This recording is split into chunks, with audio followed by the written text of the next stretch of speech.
Hello, Pathfinders. I hope you're having another good week. We are into a study of apologetics. And remember, apologetics is simply making a defense for our faith. So, how about this for a very important apologetic issue? We believe that there is a God, we believe that God exists. Well, can we defend that argument? Can we defend that belief? Let's assume for a minute that we didn't even have a Bible. We know the Bible certainly points to God, but even if we didn't have a Bible, can we make some kind of logical defense for our belief that there really is a God? And we're going to see in this week's session that we can definitely do that. What I want to present to you are three of these very famous arguments for the existence of God. These are called the rational proofs for the existence of God. And you're going to see in all three of these logical, rational proofs for the existence of God, we don't even really need the Bible to demonstrate to other people in a logical, rational way that there really is a God. So let's take a look at these arguments. I think you'll enjoy this week's study. The first of these famous arguments is known as, this is a big philosophical word here, it's known as the cosmological argument. And this is simply the argument of cause and effect. So let's think about this logically. Let's just think about this rationally. Every effect has a cause. In other words, everything that happens has something that causes that thing to happen. That makes logical sense. There cannot be an infinite regress of finite causes. Therefore, according to this argument, there must be some kind of a first cause, an uncaused first cause of everything else that's come into existence. And this argument would simply postulate that that uncaused first cause, that's God. We actually see, again, we don't need the Bible to demonstrate these kind of rational arguments, but even the Bible itself, the very first verse of the Bible, what does it say? In the beginning, God created. So in the very beginning, God, he was not caused. He was that uncaused first cause. And in the beginning, God created. He brought into effect everything else that came into effect in this universe. God created the heavens and the earth. A way I could illustrate this, if I were to clap my hands together, you would hear an effect, right? You would hear the sound of the clap. Well, that sound didn't just magically appear out of nowhere. There was a cause. I caused the clap. I caused that effect. Probably as a kid, you played with dominoes. I used to love to do this when I was a kid. You'd line up dominoes in a nice, neat order there. And then what would you do? You would push over the first domino. So, see where we're going with this. I, I'm not a domino. I created the dominoes, I set them up. And now I am an uncaused first cause. So I cause that first domino to fall, and then the rest of the dominoes start to fall in place. There's a cause and an effect. So here's a simple cosmological argument. It goes like this: everything that exists has a cause of its existence. Well, the universe exists, therefore, the universe has a cause of its existence. And if the universe has a cause of its existence, then that cause is God. Therefore, we've demonstrated, at least on some rational, logical level, it kind of makes sense. There is a God. God exists. He is the uncaused first cause of all the other causes and effects. Another one of these famous arguments, and I really like this one. In fact, there's good biblical evidence of this one, even though we don't need the Bible to demonstrate it. This one is known as the teleological argument. That's a big philosophical word there. Telos means goal or purpose. Basically, this is the argument of design. How do you explain not just the design in our universe, but it's very meticulously designed. How do you explain the intricate design in the universe? If there is so much design, it just makes sense. Someone had to design it. There must be a designer.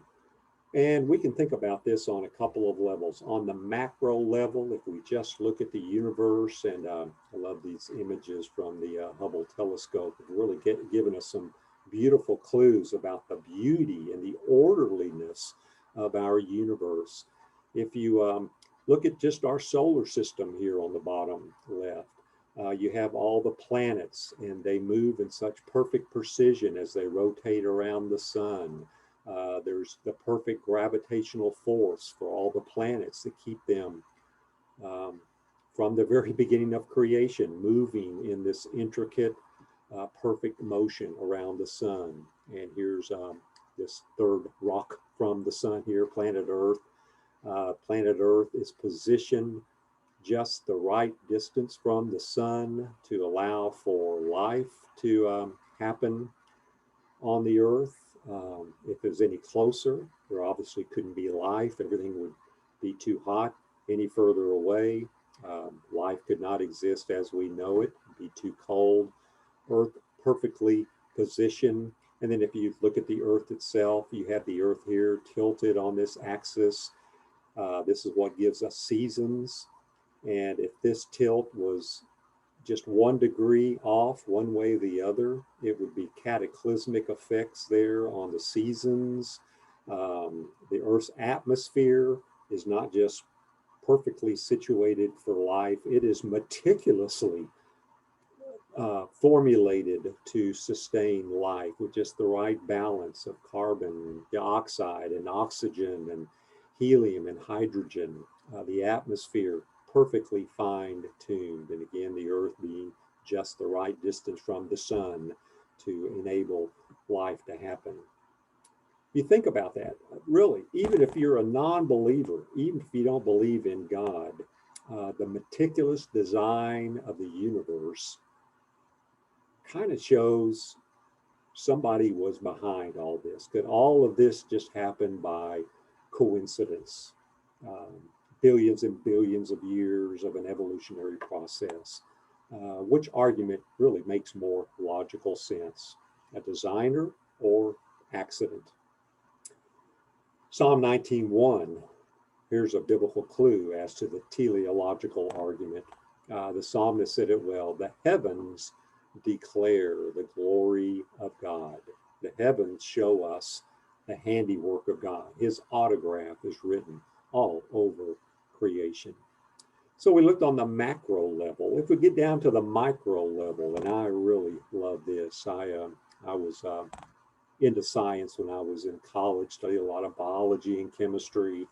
And as I studied these academic disciplines, it just really confirmed to me the meticulous design that God has placed on the micro level. If you look at the human DNA, this perfectly situated double helix coiled structure of human DNA that make up the chromosomes, this is a basic building block of life, all life. The human DNA and this double helix, and you got all the nucleotides and the way everything is so meticulously patterned together. What makes more sense? Accident or somebody behind all this, some kind of a designer? The Human Genome Project, this was a very famous project that was attempted for decades, scientists trying to map the human genome.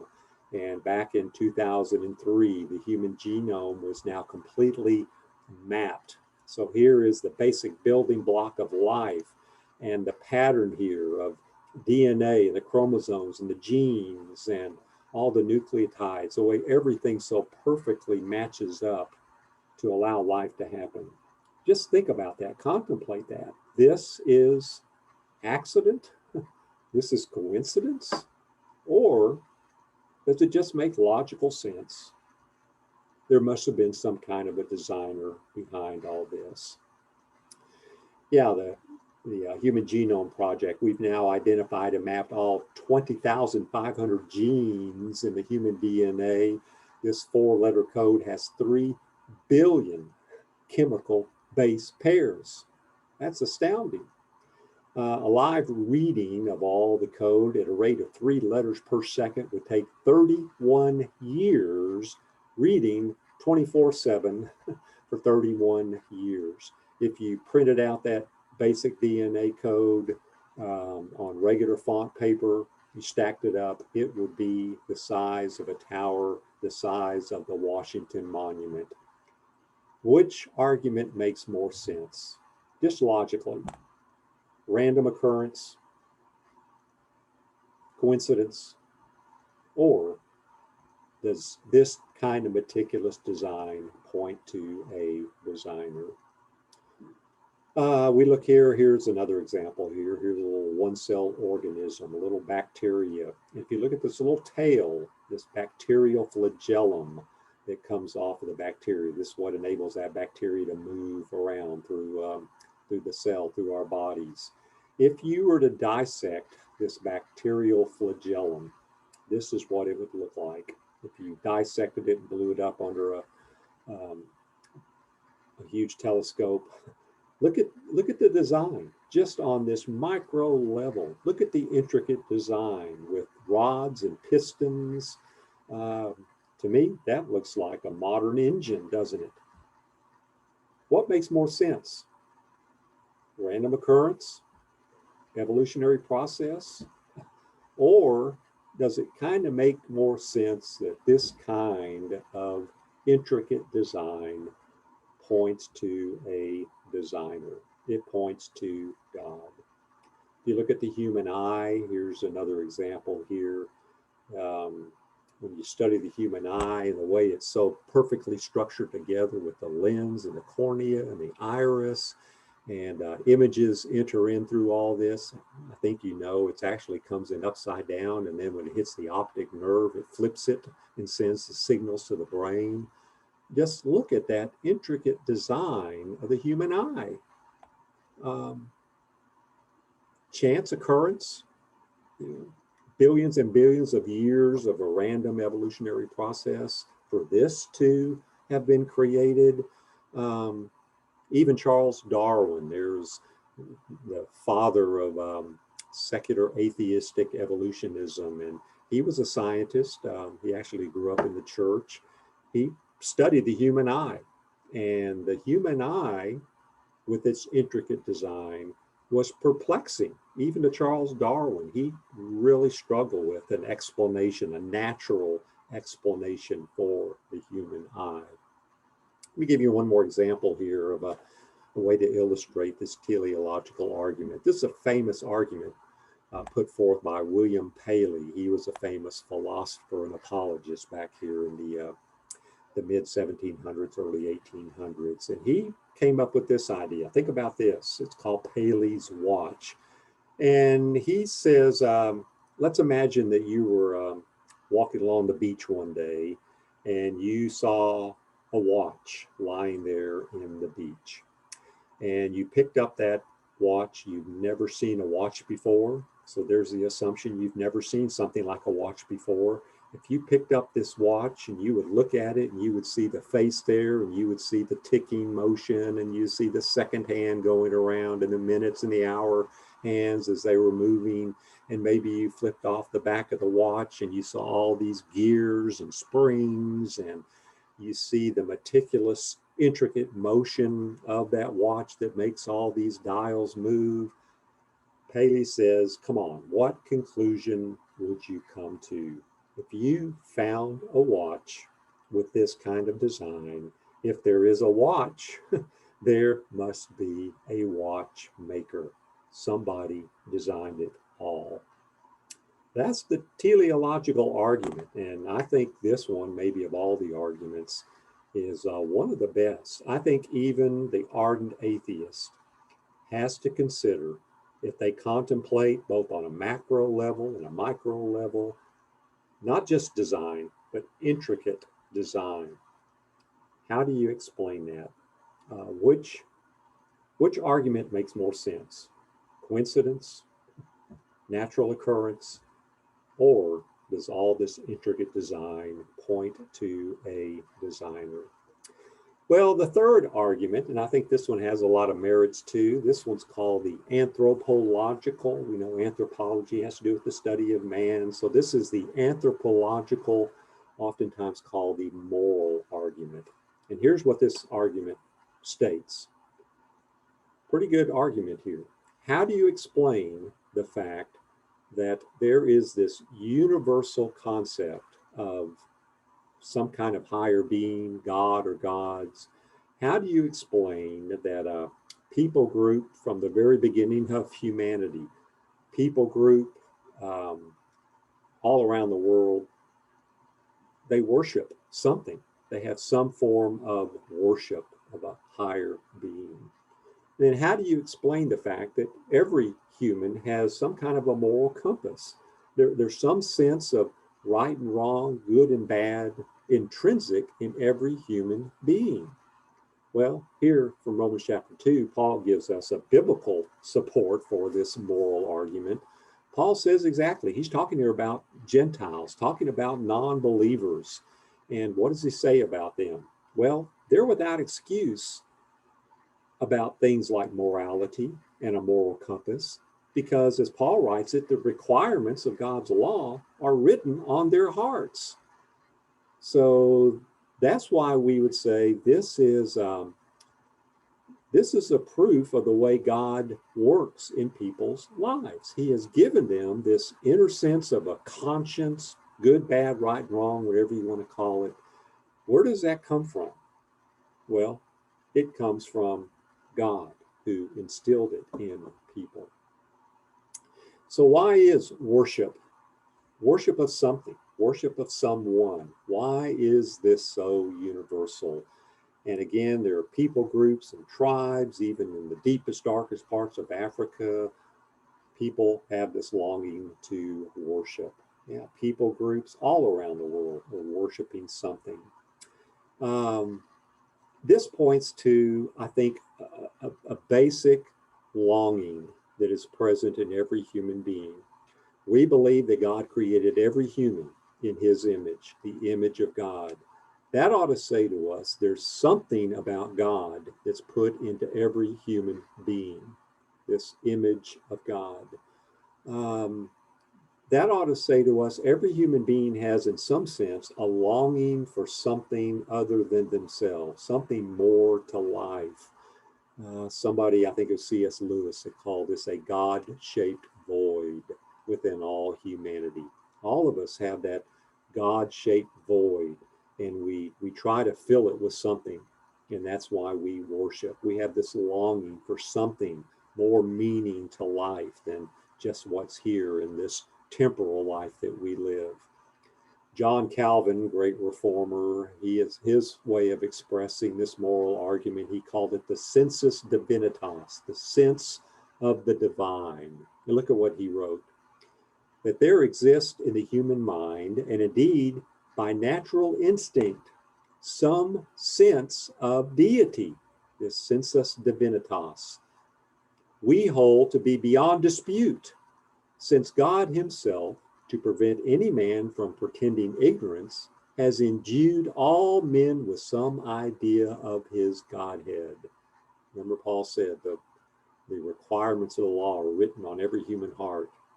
This is not a doctrine which is first learned at school, but one as to which every man is from the womb his own master, one which nature herself allows no individual to forget.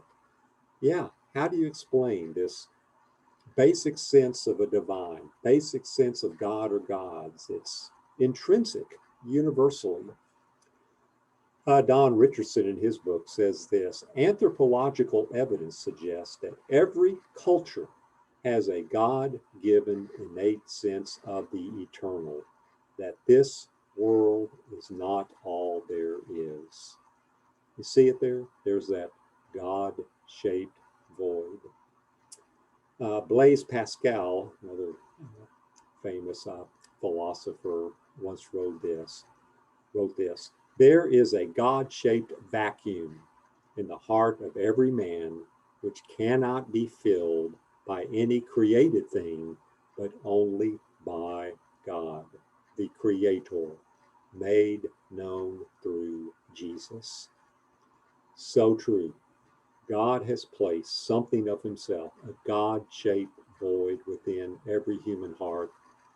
And the only question is, what do you fill that God-shaped void with? You can fill it with other gods, other stuff, other things of this world, idols. The key thing is, what do you fill that God-shaped void with? Well, we know we should fill it with the God of the Bible.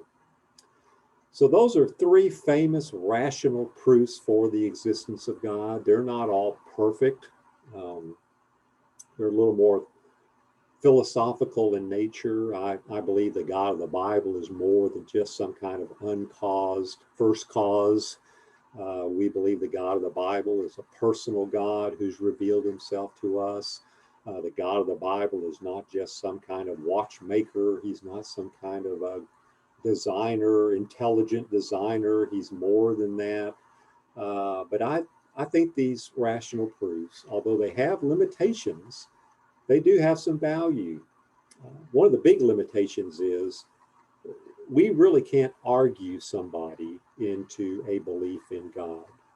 Um, Rational proofs are good. They give us maybe a starting point in the lives of non-believers. I think it at least gives us some common ground to talk with non-believers about. These are some things they have to think about.